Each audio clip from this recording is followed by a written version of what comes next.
J'avais envie, en fait, par rapport au partage qu'il y a eu au début, j'ai eu envie de partager un peu le regard d'un homme couple qui accueille des enfants parce qu'on a souvent la voix des mamans, la voix des femmes et peu souvent la voix des hommes. Aussi parce que dans cette généalogie, justement, et psychogénéalogie, de façon assez culturelle, l'arrivée d'un enfant fait que l'homme va encore plus travailler, voire encore moins les enfants vont être encore moins là en fait pour assurer les besoins du foyer. C'est pas systématique, mais c'est quand même une grande réalité. Je me souviens d'un oncle que j'avais entendu qui avait dit, je travaillais toute ma vie en me disant que je me rattraperais avec mes petits-enfants et qui avait clashé avec ses enfants et donc il pouvait pas voir ses petits-enfants. Et je m'étais dit, ah non, jamais ça. Il faudra que je connaisse mes enfants et de suite. Euh, j'ai envie de partager ça parce que euh, le couple, c'est déjà compliqué à deux, c'est clair. Et quand arrive un enfant, c'est c'est vraiment comme ça a été, ça a commencé à être témoigné. Je vais pas redire ce que dit les filles. Je vais juste mettre un pas en plus, celle la voix d'un homme qui n'est que là que pour compléter ce qui a déjà été dit. C'est-à-dire que l'enfant arrive et là, c'est un obus qui arrive. C'est-à-dire que quand déjà on rencontre, on passe de célibataire à rencontrer, ben pour ma part, ma femme ou une femme, c'est on rencontre un étranger, mais on parle à peu près logiquement la même langue, on essaye on peut se comprendre et tout. Mais là débarque un extraterrestre qui, au moment le plus important de notre vie, où on se dirait il faut absolument, surtout pour le premier, après les autres on calme le jeu, mais pour le premier on dit je voudrais tout comprendre. C'est le moment où on comprend rien du tout. C'est vraiment je trouve assez extraordinaire parce que dans une rencontre entre adultes, quand on se connaît pas, on se parle et on se parle, et puis quand on est amoureux, alors là, on se parle des heures, on ne dort pas au début et tout, mais là, l'enfant, on peut lui parler. Qu'est-ce qu'il va répondre? Il va téter, il va dormir, il va crier, il va pleurer, ou simplement, il va rien dire et nous regarder. Mais il n'y a pas de communication comme nous, on l'entend en tant qu'adulte. Et il y a une autre réalité. Et ça, j'aimerais partager mon vécu parce que ça existe de plus en plus. Je sais ne pas être un cas particulier là-dessus. Euh, dans notre société, les femmes sont, avant d'avoir des enfants, les femmes ont un rôle et les hommes ont un rôle égaux. C'est-à-dire que tant qu'il n'y a pas d'enfants, bah, on peut être un homme couturier, une femme maçon, et puis on s'en fiche, on regarde pas ça. Mais quand arrive un enfant, d'abord l'homme qui veuille porter ou pas l'enfant ne le portera pas, et la femme qu'elle veuille pas ou qu'elle veuille porter l'enfant dans son ventre, c'est elle qui va le porter. Et là, il n'y a pas de négociation possible, il n'y a pas d'histoire, oui, les diplômes sont pas évalués de la même manière, les salaires sont pas évalués de la même manière, c'est juste, il n'y a pas d'évaluation, c'est la femme porte l'enfant et l'homme est à côté.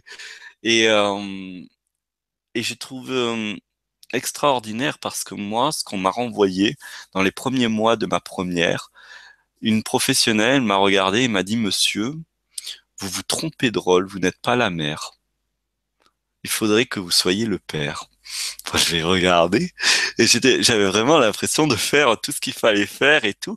Mais effectivement, si je pouvais la porter, c'est-à-dire je l'avais en écharpe constamment, ma petite. Si dès qu'il fallait donner la tétée, j'allais la chercher, je l'amenais parce que rien que je pouvais pas donner la tétée, c'était déjà très frustrant. Déjà, j'avais passé 9 mois de frustration. C'était la première fois que je comprenais merveilleusement une chanson de Renaud qui dit très bien sa frustration de ne pas porter des enfants, mais je l'ai vécu en pleine face. Et il faut savoir que beaucoup d'hommes ne le disent pas parce qu'ils ont leur fierté, mais ils se ravalent ça de dire mais ils peuvent pas quoi. Et quand en plus on leur envoie, ouais, mais tu peux pas comprendre, toi. Ah, oui, d'accord, je sais que je comprendrai jamais ça parce que je ne peux pas le vivre. Et c'est magique parce que c'est vraiment Aujourd'hui, on a un deuxième enfant qui a 14 mois et il n'y a ne serait-ce que quelques jours où on a fait un point, où on s'est rendu compte que l'arrivée de notre enfant, excusez-moi, je fais une parenthèse parce que c'est important, j'ai oublié ça pour mieux comprendre ce que je vais dire là, c'est que quand nous nous sommes mis ensemble, ma femme et moi, ma femme est architecte d'intérieur. Elle a l'habitude de travailler avec des équipes de maçons, d'électriciens, des artisans du bâtiment, en fait. Elle avait sa propre maison qu'elle avait construite elle-même, qu'elle avait porté les charpentes elle-même, qu'elle avait fait elle-même. Et moi, j'étais un expert donc professionnel maternel, animateur maternel, passionné depuis toujours de la spiritualité. Je faisais du théâtre et j'avais pas de maison. J'étais fier, j'avais abouti au summum, c'est que j'avais plus de maison, plus de location, juste une voiture et je me baladais. Donc nous étions deux opposés, mais deux opposés, c'est-à-dire que j'investissais ce que traditionnellement les femmes investissaient, c'est-à-dire que mon milieu professionnel était essentiellement féminin, mon milieu de loisirs était essentiellement féminin et tous les milieux où je fréquentais étaient éminemment féminin. Et quant à ma femme, c'était éminemment masculin. Ses sports, c'était le Krav Maga, donc beaucoup de mecs. Le Krav Maga, c'est un art de combat. Et nous nous sommes rencontrés et tout allait bien puisque de toute façon, j'avais mon rôle, elle avait son rôle. Mais quand est arrivé l'enfant, eh bien, il a fallu qu'elle soit femme et moi homme.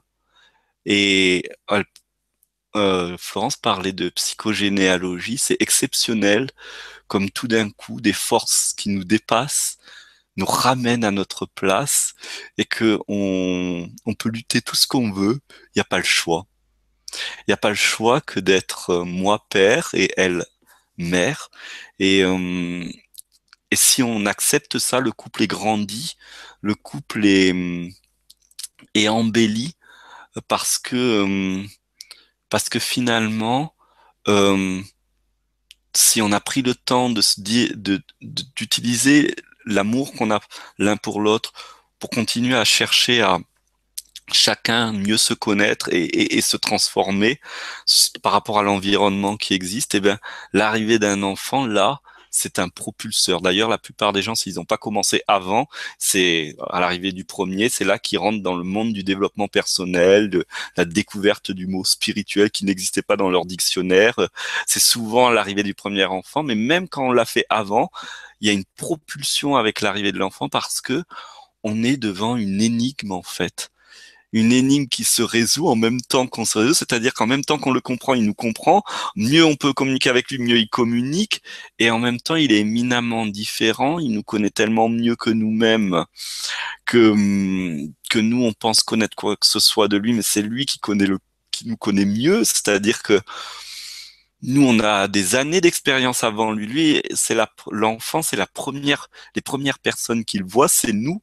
Donc, il nous connaît d'une façon très intime, très profonde. Quand on fait du cododo, laisse tomber, il nous connaît même dans le sommeil, même dans notre façon de dormir, quand on fait de l'écharpe aussi, dans notre façon de bouger, dans la façon, et comme c'est des choses, nous, que nous ne faisons pas attention et que l'enfant, à son bas âge, ses cinq sens sont suréveillés, il absorbe tout ça.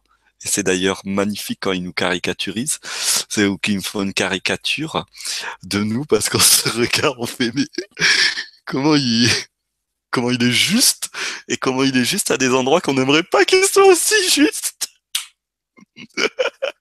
Et euh, et donc du coup j'ai envie vraiment de partager ça parce que euh, j'ai eu la chance, entre guillemets, que j'étais l'extraterrestre du couple. C'est moi qui suis arrivé avec, ouais, on va faire du maternage proximal. Quoi, tu connais pas? Et quand même. Et puis on va pas scolariser nos enfants parce que tu te rends pas compte de l'impact de l'éducation nationale et de toute sa hiérarchie dominant, dominée, nanana. Et puis on va pas. Et j'ai de la chance que ça allait être une mère, c'est-à-dire d'abord elle m'a regardé comme ça, mais quand elle est devenue maman, euh, elle a senti toute cette nécessité que vivent beaucoup de femmes, pas toutes, mais énormément de femmes, qui d'un coup il y a une bascule et là il y a quelque chose qui est magnifique. et on veut que ça reste magnifique. Et donc, du coup, c'est aller vite parce que généralement, le mec, ce qui se passe, c'est que lui, il le vit pas, ce truc. Ça sort pas du ventre, ça se vit pas dans le ventre, ça sort pas du ventre. En plus, ça, on t'aide pas, mais mieux que ça. Quand on veut le prendre dans les bras pour le consoler, il crie maman. Et puis, tant qu'il a pas maman, l'enfant, le papa, Walou. Et donc, du coup, le papa, il va lui falloir, parce qu'il n'a pas ce côté tactile qu'a la maman, c'est-à-dire qu'il l'a pas eu sur le corps avec autant, même s'il peut le prendre dans les bras, il n'y aura jamais la même quantité pendant la phase où l'enfant est le plus inconnu, en fait. Il lui faudra vraiment temps, un temps pour comprendre, un temps pour assimiler. Non pas qu'il veut pas, mais c'est que il n'est pas en contact avec l'enfant de la même manière, hein. Et deuxièmement, on parle de psychogénéalogie, il y a un programme qui s'éveille chez le père, c'est qu'il doit assurer. Il voit d'un coup sa femme qui peut plus faire ce qu'elle veut. On peut plus aller en soirée comme ça, il y a le gamin au milieu, on peut plus, on dort bien, on se lève et on va faire une grosse rando. Elle est fatiguée, sa femme. Et donc, il va falloir qu'il y en ait un qui assure, et ce programme, il est très très vieux. Et ça se réveille chez l'homme, et il peut s'enfuir, et beaucoup s'enfuient dans le travail, comme l'homme de Cro-Magnon partirait à la chasse et resterait autour de la grotte pour protéger des bêtes féroces, parce qu'il sait qu'à ce moment-là, la maman, elle est en difficulté pour pouvoir réagir, la femme du coup, et pour réagir face à l'attaque, non qu'elle n'était pas capable, mais que là, il y a un enfant qui ne lui permet pas d'être aussi spontané là-dessus. Et ce vieux programme, il est encore en nous. Et donc, en plus de pas comprendre, il y a un moteur en nous qui dit on s'en fout, c'est pas ça l'important.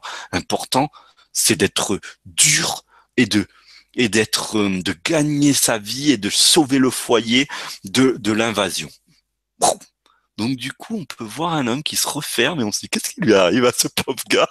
Il devrait être heureux et tout, il est super heureux. Il est concentré pour sauver et protéger, en mode s'il y a un ennemi qui arrive, je suis là.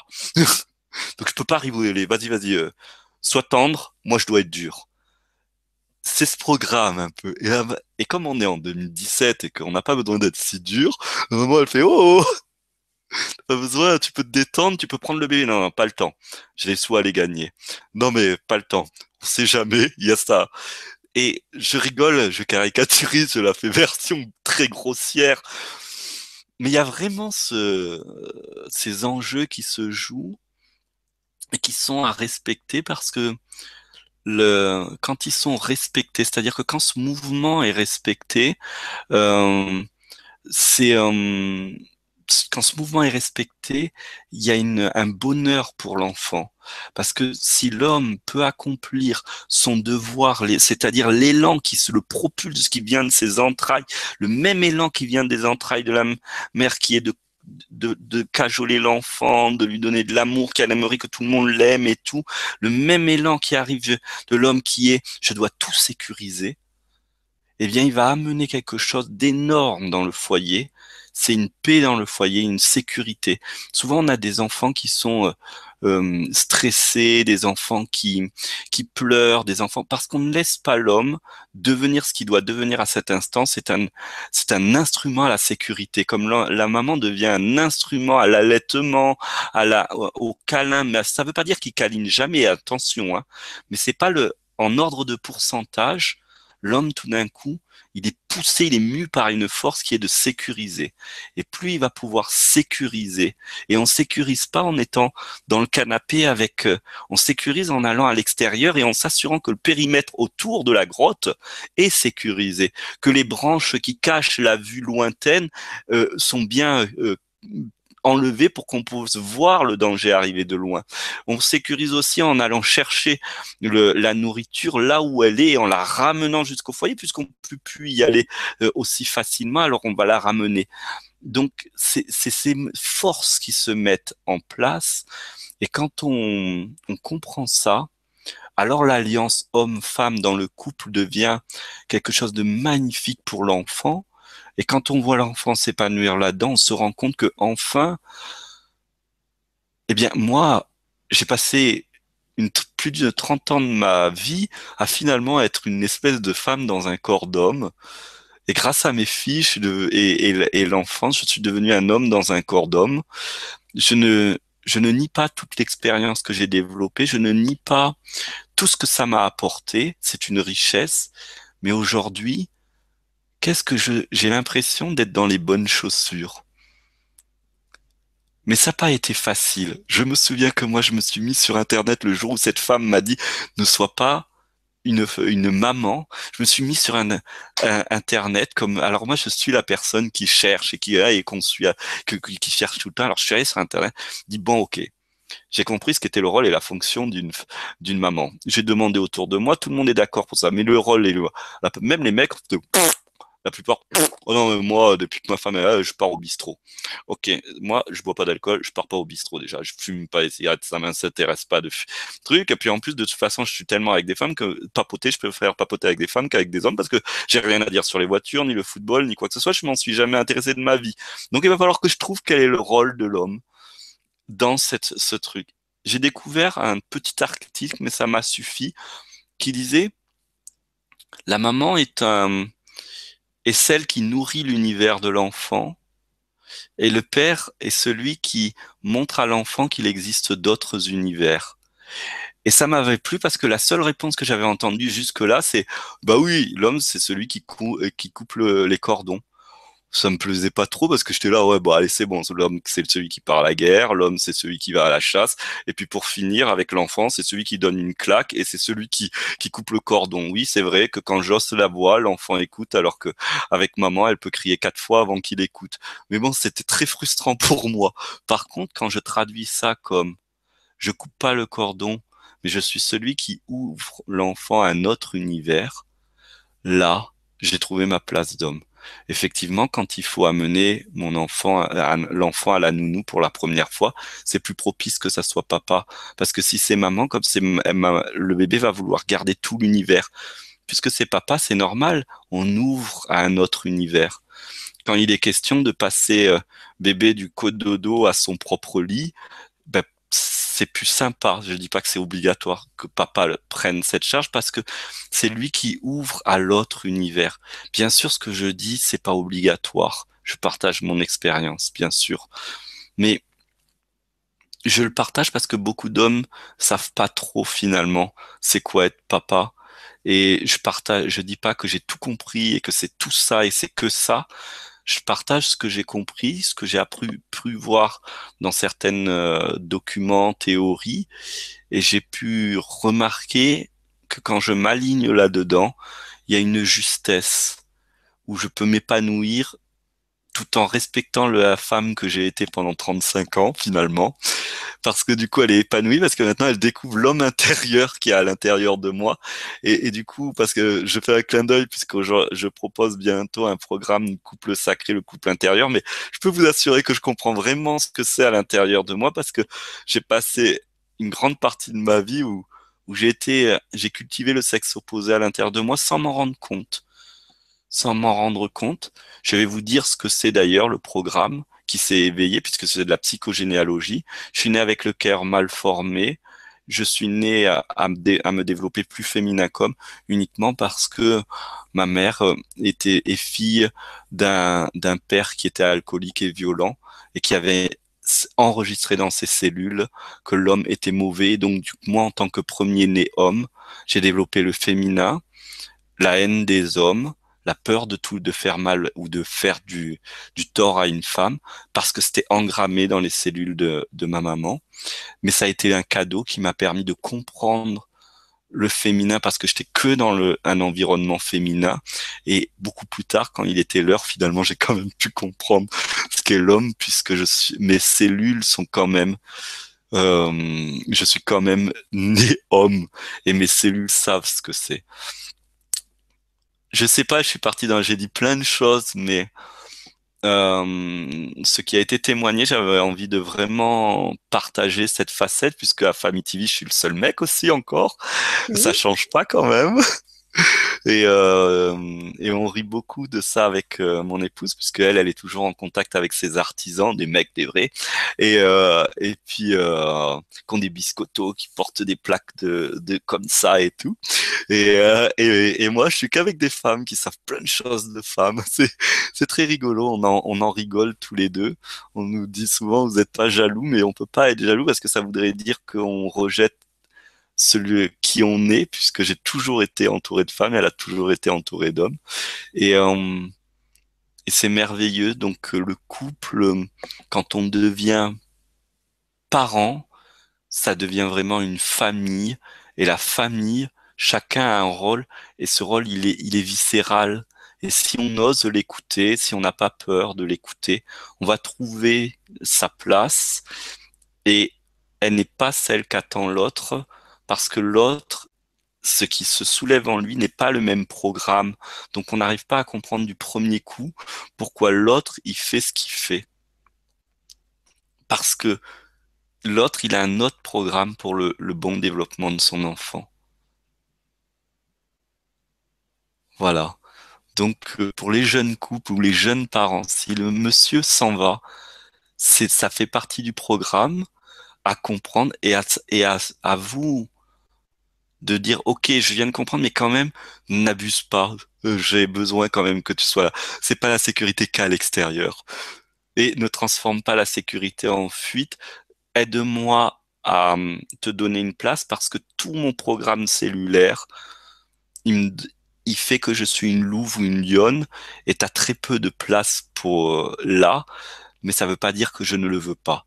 Donc je le veux, mais il va falloir que tu m'aides à y arriver parce que moi, je vais pas y arriver. Mon programme, il me dit, je fais, pardon, c'est-à-dire la lionne ou la louve qui, hop, pas touche à mes enfants, c'est comme ça. Pour peu, tu peux le prendre, ah, tu le prends mal. Oui, mais alors non, voilà, c'est le tout ce jeu-là qui est merveilleux et c'est beaucoup. Alors là, je renvoie ce qu'a dit Christelle, ce qu'a dit Paola, c'est communiquer, communiquer, communiquer. Communiquer parce que les besoins, ils sont sur la base les mêmes, mais le programme se déroule différemment parce que sinon, on n'y aurait pas besoin d'hommes et de femmes si tout le programme était identique, surtout quand il y a des enfants. Voilà.